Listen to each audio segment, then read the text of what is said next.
పలికండి, నేడు నీవు నాతో కూడా పరదేశంలో ఉందేవని నిశ్చయముగా నీతో చెప్పుచున్నానని యేసు ప్రభు వారు మరి చెప్తున్నారండి. మరి యేసు ప్రభు వారు చెప్తున్నారు. మరి అంతకుముందు మరి దొంగ అయితే ఏమనడం వాళ్ళు చెప్తున్నారో మరి యేసు ప్రభు వారు మరి చూద్దామండి. మరి 40 నుంచి చదువుదామండి ప్రకాశ వార్త. రెండవ వాడు వాడిని గద్దించి, నీవు అదే శిక్షా విధిలో ఉన్నావు కనుక దేవునికి భయపడవా? మనకైతే ఇది న్యాయమే, మనం చేసిన వాటికి తగిన ఫలం పొందుచున్నాము.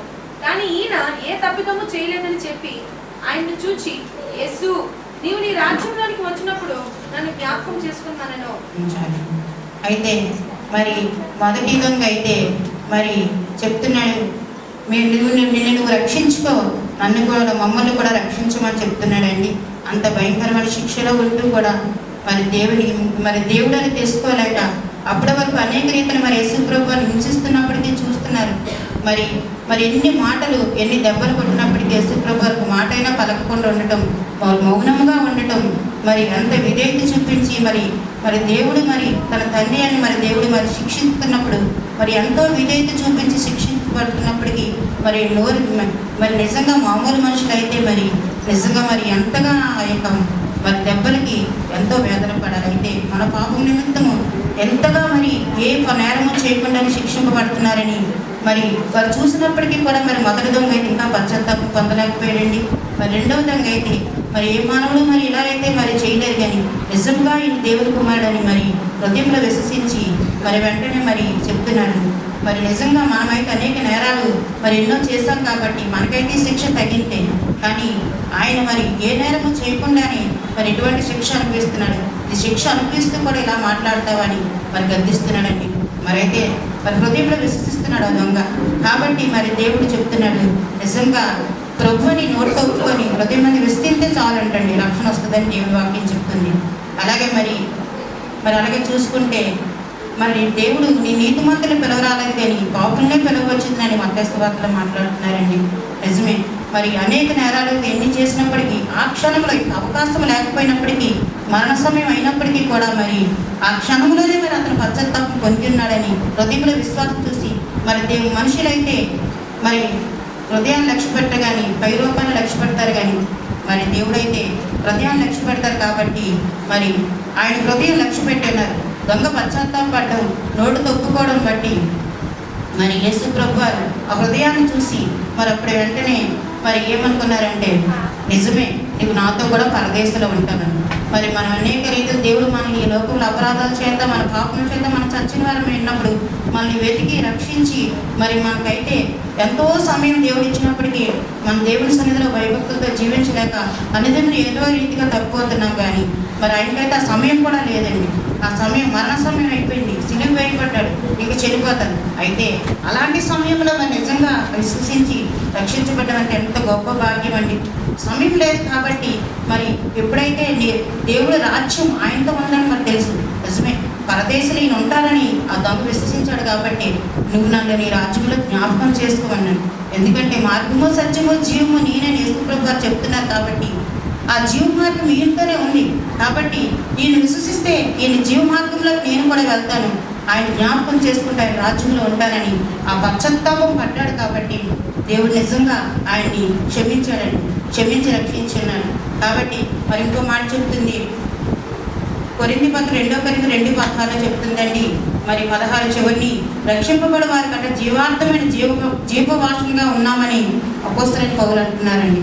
నిజమే కదా, రక్షింపబడి వారి కంట జీవార్థమైన జీవవాసనగా ఉన్నామని మరి చెప్తున్నారు. నిజంగా ఆయన రక్షింపబడడం జీవ మార్గం అని గ్రహించుకుని ఆయన నిజంగా అంత పశ్చాత్తాపంలో ఎంతో భాగ్యం అండి. మరి మనకైతే అనేక రీతులు మరి ఎన్నిసార్లు మరి మనం వాళ్ళైతే ఒకేసారి సిలువ వేస్తున్నారు, కానీ మనమైతే అనుదినములో కూడా ఎన్నో రకాలుగా దేవుని మాట విధేయత చూపించలేక మాటలతో తలంపుల ద్వారా మనం చేస్తున్నటువంటి దేవుని విరోధమైన పనులు చేసి మనం ఎన్నోసార్లు దేవుని గాయాలు రేపుతున్నామండి. అయితే ఆ దొంగ అలా కాదు, కానీ ఆ చేసిన పాపములన్నీ ఆ క్షణంలో ఒప్పుకొని మనం జీవించినంత కాలము మనం జీవించి మనం ఒక క్షణం తప్పిపోయినా దేవుని రాజ్యానికి వారసులమవ్వండి. కానీ అనేక సంవత్సరాలు మరి ఎన్నో నేరాలు చేసినటువంటి దొంగ ఒక క్షణం పశ్చాత్తాపం పొంది మరి ఆ క్షణాన్ని విశ్వసించబట్టి సమయం లేదు కనుక మరి దేవుడు నిజంగా అతన్ని జ్ఞాపకం చేసుకొని నువ్వు నాతో కూడా పరదేశంలో ఉంటావని జీవ మార్గాన్ని ఆయనకి చూపించన్నాడు, నమ్మాడు. ఎందుకంటే ఎవరు అలా భరించలేరు. ఎన్ని మాట్లాడినప్పటికీ, ఎన్ని కొట్టినప్పటికీ మరి మరి నోరైనా వెతకలేనటువంటి ఈయన నిజంగా దేవుని కుమారుడే. ఈయన నిజంగా ఆయన ఏమన్నారు, నీ యూదుల రాజు అన్నప్పుడు నేను యూదుల రాజుని కూడా అనలేదు, కానీ నువ్వు అన్నట్టే అన్నారు. ఆ మాటలన్నీ విని నిజంగా ఈయన యూదుల రాజు, ఈయన రాజులకు రాజు, ఈయన గొప్ప దేవుడని ఆ యొక్క దొంగ నమ్మి మరి అన్నప్పుడు నిజంగా దేవుడు ఆ పరదేశంలో ఉండే భాగ్యాన్ని, ఎంత గొప్ప భాగ్యం అండి. అంతవరకు ఎన్ని నేరాలు చేస్తున్నాడో. అయితే ఆ ఒక్క క్షణానికే మరి దేవుని రాజ్యానికి వారసుడు అయిపోయాడు. మరి మనమైతే ఎన్ని రీతిలుగా దేవుని గాయపరుస్తున్నామో ఒక్కసారి గుడ్ ఫ్రైడేకే కాదు, అన్ని దినములో కూడా మరి మనం దేవుని సిలువ మరణాన్ని జ్ఞాపకం చేసుకుంటున్నామా? దేవుడు మనకు అప్పగించిన పనులను మరి దేవుడు మనం రక్షించినటువంటి రక్షణ మనకి అనేకలు ప్రకటించగలుగుతున్నామా? మరి అనేకలు చెప్పగలుగుతున్నామా? కాబట్టి దేవుని యొక్క మరి మనల్ని ఎందుకు వెతికి దేవుడు రక్షించి ఉన్నాడో మనం జ్ఞాపకం చేసుకొని మరి ఆ యొక్క పరదేశం గురించి మనం కూడా అనేకలు ప్రకటించగలుగుతున్నామా? ఇంత గొప్ప రాజ్యాన్ని మరి దేవుడు మనకి అనుగ్రహిస్తానని చెప్పినప్పుడు మనం ఏ రీతిగా జీవిస్తున్నామో మనల్ని మనం సరిచూసుకోవాలండి. అయితే అతిక్రమం దాచువాడు వర్తినడు ఒప్పుకొని విడిచిపెట్టేవాడు కనికరం పొందని సామెతగానే చెప్తుందండి. నిజమే, అతిక్రమంలో అది దాచుకోలేదు. నేను దొంగలను ఒప్పుకున్నాడు, మనం చేసామని అని తప్పని ఒప్పుకుంటున్నాడు. మరి అయితే ఆ ముందు దొంగ అయితే అది ఒప్పుకోలేకపోతున్నాడు, ఇంకా దేవుని దూషిస్తున్నాడు. ఇతనైతే ఒప్పుకొని దేవుని రాజ్యాన్ని చేరుకోవడానికి నిజమే అతిక్రమంలో మనం అస్తమానం చేసి ఒప్పుకునేవారుగా కాదు, కానీ దేవుణ్ణి సిలువ వేసేవారుగా ఒక్కసారి వేస్తే మనం మరణ వేసేవారు ఉండకుండా దేవుని యొక్క రాజ్యానికి మరి మనకి ఇచ్చిన గొప్ప భాగ్యాన్ని మనం మరి దేవుని విధేయత చూపించి ఆయన మీరు ఏం చెప్తే అది చేస్తామన్నట్టుగా నిజమే ఎన్నోసార్లు మనం గద్దించి మనకి బుద్ధి చెప్పినప్పుడు మనం ఇదే సాక్ష్యాన్ని చూపించి మరో క్షణంకి ఆయన తిరుగుబాటు చేస్తున్న వారికి ఉన్నామండి. అటు రీతికి మనం జీవించకుండా మరి ఆయన కృప కలిగిన మాట మరి ఆ దొంగ పైన చూపించి కృప కలిగిన మాట కలిగి ఉన్నారు. నీవు నాతో పరదేశంలో అంటారు. నిజమే, అంత కృపామయంగా దేవుని కలిగండి. మరి మనం ఏ రీతిగా జీవిస్తున్నామో మనం ప్రతిసారి కూడా ప్రతి దినము కూడా ఆయన సిలువ మరణాన్ని ఏదో మంచి శుక్రవారం ఏదో ధ్యానం చేసుకోవడం కాదు, కానీ అనుదినములోని మనకు ఆయన ఇచ్చిన రాజ్యాన్ని, ఆయన మన పట్ల చూపిన ప్రేమని, ఆయన ఇచ్చినటువంటి కృపని మనం పొందుకుంటూ ఆయన తిరుగుబాటు చేసేవారంగా ఉండకుండా ఆయన ఇచ్చిన రాజ్యాన్ని మనం పొందుకోవాలంటే మరి ఆయన అప్పగించిన పనిలో మనం నమ్మకండి ఆయన ఇదేది చూపించి ఆయన ఏది చెప్తే అది చేసేవారుగా ఉండి ఆయన మాటకు లోబడాలని ఆశపడుతున్నాడు.